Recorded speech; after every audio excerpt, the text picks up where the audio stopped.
Splitgate 2 is in shambles. It's going back to beta, and Splitgate, the original, is being shut down. So turn the volume up. Let's talk about it. Oh boy. I said I was done making videos on Splitgate, and the last video was Splitgate is dead. I pretty much pronounced it. I was next to the bedside. I heard it flatline. We tried CPR. Nothing worked. We even got the defibrillator out. We did the clear. Nothing worked to bring this game back from the dead. It's now truly had the nail in the coffin. The founders have come out and made a statement which just reads all over the place, and we'll break that down right now. So they wanted to say that they've been at this for 10 years. They started in a dorm room. And Splitgate, the OG version of that, really is that game. It is a passion project that clearly started in a dorm room. And I really liked it. It didn't need to be the biggest game in the world. And that's the thing. Like, a lot of people just need to find a game that just works for them. It doesn't need to be Call of Duty. The problem is they drank from their own Kool-Aid and they really wanted this game to be Call of Duty. And we'll get through some of the issues that they made further into the video.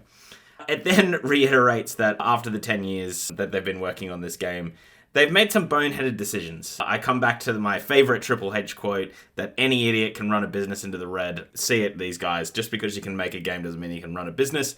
And it really seems to be working out that way as we speak right now. So they've finally heard the feedback. This whole message that they've sent, which I'll put in the comments in the description, pretty much just says we've listened to feedback and we're really engaging with our community. Well, why didn't you do that before? You've been doing this for 10 years. You should be very experienced by now. This isn't a game that just launched. This isn't, mistakes can be made here. And I know I'm being harsh, but like at the same time, They fucking had Imagine Dragons for their trailer. Like, they invested a lot of money into this game, and it came out broken. It came out with an inability to match people with multiplayer servers, which is just a basic function of any multiplayer game in 2025. My favorite line is about to come up in this. Rebuilding and going to beta is going to be a long-time commitment. It is the best corporate speech bullshit I've ever heard in my life. Like, it's actually phenomenal. We've made it the incredibly difficult decision to reduce certain roles and shift our resources to focus on this rework. This is heartbreaking. That doesn't sound too bad, right? It just sounds like, there's a bit of a shuffle. And then it says, these are our teammates, these are our friends, and they help build what we have today. They'll be receiving severance and job placement support. So you fire a bunch of people. We reduce certain roles. You reduce them to nothing. Oh, I'm so sorry to the people that got let go, but can you imagine? It's like, oh no, you haven't been let go or fired. We've just reduced your role. Oh, to what? Oh, no, nothing. But it has been reduced. It's been reduced from 50 hours a week to 0. I'm losing my mind. Oh, this is the worst corporate bullshit speak I've ever. And this is what I come to, is just like, this company has clearly been so badly run. They just released a game that was broken. They put a battle royale on it, and they were just like, yep, no, it'll definitely compete with Call of Duty. And just the way they're like, we're passionate about this. We're never going away. We're going to go back to beta, and we're going to work at it for another, at least 6 months. It does say the start of next year, early next year. They'll either come back to us with some things to share, or the game will be out. It'll be one of those two things. No one's going to care. No one's going to care. We're done. Splitgate's over. I just can't get over that line. That line is phenomenal. You can't beat that line of, we've reduced people's roles. Yeah, to fucking 0. Get the fuck out. Pack your shit up. You've been reduced. It sounds like something in an 80s sci-fi film. It's like, oh no, he's going to get reduced. And then they just get, zapped by a laser. Oh, God, that's amazing. OG Splitgate is being shut down. Their servers are being shut down just because it costs a lot of money to be able to do things. They're exploring the possibility of supporting the game offline or maybe peer-to-peer matches. They're not sure how that's going to work, but at least their game might live on a little bit. It would be a shame if that completely shut down. I just don't get why they just didn't sort of keep releasing updates and things to Splitgate 1 and just made it this, live for service game that just kept getting better and better. When you start to go to 2 and you start to go, hey, we got Imagine Dragons and we've given all this money to streamers, the game really needs to play quite well. Where if you kind of, slowly get interest in a game that people are already interested in, and you slowly release things, and I just think that would have been better, because they could have done the overhaul. They could have done the graphics overhaul and the gameplay overhaul in that environment. At least you would have thought so, but they wanted the relaunch, they wanted the rebrand, they wanted the Imagine Dragons. And the problem is, it's the same thing with Mind's Eye. You can protect it as much as you want. I didn't even think the beta was that bad, but for this game, but you can protect it as much as you want, but eventually people are going to play it, and that's sometimes the worst thing for a game is people playing it. And fundamentally, this game just is not fun. The first Splitgate was really, really good. I thought the beta was fine, like, for a beta. Like, eventually I ran out of things to do, but, I was like, it was fine. That Battle Royale is just, there's no point to it. Like, I just don't get why that even exists. It's not what this game is. It's so silly, and just some of the mechanics in it doesn't lend itself to be a game that will see the long term. I just can't imagine it's going to have like the aura of like a PUBG or a Fortnite or any of those other battle royales that are going along. And you've got Battlefield's coming out soon. You've got another Warzone coming out. So it's just a market that you can't really compete in unless you've got like a really solid a game that is something a little different. It's a real struggle. And this is what I come to. Like, there's some people that are really high. It's like, oh, it's good they're going back to beta and they're figuring all this stuff out. The founders, like I said, they've been in this business for 10 years now. This kind of isn't good enough. Like, they spent $400K at least. That's the reported amount. I would say it's a little bit more to get streamers to play this game to get hype. Instead of making a good game, they were all focused on marketing. That was it. They weren't focused on what is needed for a game to be successful. And Splitgate 1 kind of launched in a much more, like, in not a complete state, but I think everyone gave it a pass because, hey, like, it came from a dorm room. Like, it was clear that it came from a dorm room. It was a very good game for a game that came from those roots. But when you pump all this money into things and you force it down people's throats, and Lord knows what they paid for that Imagine Dragons trailer, to then turn around, and this is the second round of firing that they've done. So when the game completely launched, they got rid of, I want to say it was either 7 or 11 people. This is 1047 Games. And then they've done it again. So this shows me that they are financially having issues, and they've had to shut down the OG servers. They, unlike X-Defiant, which a lot of people are starting to kind of see the links towards, they don't have like an Ubisoft or a big publisher going, well, this didn't make us money, so gone. But they do have investors. One of them is one of the founders' dads who made QuickBooks.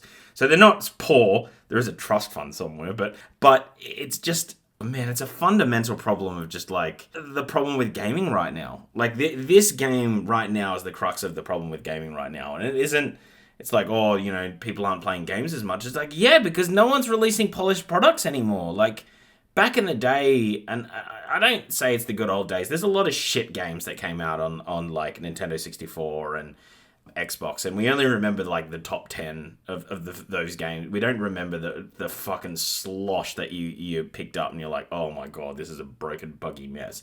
Your brain kind of kicks that out of your mind. But because my brother and I do these like random retros, we've played some of these games, and they're really not fun. But I think the backlash was a little less, but at least the games came out like complete. There was hours to play. This just like a bunch of things haven't worked. It just seems like they've been band-aiding things. And it was a rush to get this game out, which I do think was internal pressure by investors. It's the only reason it makes sense. Like if they say that they've been doing this for 10 years, they know that game was not ready. And they released it and they're like, don't worry, we'll put 400 grand into streamers. They'll get the hype up. They'll commit to playing this as esports for quite a while, which they've all now come back and gone. Because I think a lot of them were like, oh, we're going to be in the esports scene. I commit to this for a year. A month later, it's like, due to the current state of the game, we're not doing that. So, yeah, it's just a real shame. It's a real shame. I know there's a little, this video and the last video, if you just watch those two, it's like a bit of schadenfreude that I am getting enjoyment from this failing. I never want games to fail. I always say that the amount of work that gets put in to make a shitty game is a lot. There are some people that put a lot of work in and probably weren't heard. Probably that they'll shout down during the development side of things. I haven't worked at a gaming studio, but I've worked at dysfunctional businesses that have released shit products, and I know how it works. I know how all of that happens, and I really think that this game has had that exact thing. It's just like, oh, we need to do a battle royale, which would have been great in that first game come like 2021. That would have been great. Like during COVID, if they released that, oh my god, that would have gone gangbusters. But it's 2025, and no one wants these things. And if they do, there's tons out there in the market. So it really needs to be good to get people's attention. And I think they just will put $500,000 into streamers playing it, and then everyone will love it. And it's just CEOs in denial. That's all it is. It's CEOs and founders in denial of their product. And now, there's just nothing going to come out for the game. They've committed to say that Chapter 3 of this season's going to come out, but it looks like there's going to be nothing after that. They've said that they faced a lot of dark days and made many mistakes. But, you've been at this 10 years now. You can't keep making mistakes. Eventually, this is your DNA. This is what your problem is. And they say that they're going to combine the DNA of the first game and the best improvements in the second one. And I'll say that DNA is carried over from that first game of just a bumbling mess of two people that don't know how to run a business, that really probably think that they do. And it's just such a shame because there's such potential in this game, and I always can see it. And that first Splitgate I played quite a lot of, just because it was fun. It doesn't need to be perfect, just needs to be fun. And this game isn't fun. And that's how we review games, is it fun? We don't give it a score rating because I'm so over that sort of stuff. It's I think it's an 8 and I think it's a 6 because my breakfast was boring today and my wife left me, so that has affected the ratings. It's just, is the game fun? And this game is not. It's a broken, buggy mess with overpowered weapon. There's so many balancing problems. There's so many things that need to be fixed that the game should have never been released in the first place. If this was in beta right now and they just released the season, I don't think anyone would have blinked. I think it would just be getting its player base and doing these things. But no, they had to go the Imagine Dragons route. They had to spend all the money on the streamers and be look at us, we're amazing. And now it's oh, shucks, we made a mistake, guys, but we're going to need you to help us. It's no, you had your chance to listen to everyone. I really can't see this game coming back. I could be wrong. I kind of hope that I'm wrong. But the fact they've had 2 rounds of layoffs now, who's there? Who's there to turn this game around? That's the thing. It's just, I just can't see it happening. So I think this might even be it. I would be shocked if this game even gets the relaunch, to be honest. Or if it does, it's just going to be to a little wet fart. Yeah. Yep. It's done. It's done. In my mind, it's done. I'm not going to make any more videos on this topic unless something absolutely crazy happens, if it gets completely shut down or if it comes out and it does well. If it comes out and it does well, I will eat crow. I'll make a video that makes mention of that. But yeah, no, I just don't think that's going to happen. Actually, why don't we get the $400,000? Let's call Bryce. Maybe we did get the 400,000. Oh no, he's in a meeting. I'm not going to call him. Alrighty. If you did make it this far, hit the subscribe button because that really does help us out. We're just a little wee baby channel. So yeah, it really does help motivation-wise. Comment down below. What are your frustrations with the game? What do you think the game needs to do to get you to come back to it if you haven't? Or do you just love the game and this is perfect and everyone else is insane? You're the sane one. If everyone else is around you insane, are you the insane one or the sane one? That's very interesting. And hit the like button because then it algorithms the video and it algorithms it again and then it makes all the algorithms algorithm. I'm Brenton. This is Redland Live. I'm going to edit this up, cut this up, but I'm out of here. Bye.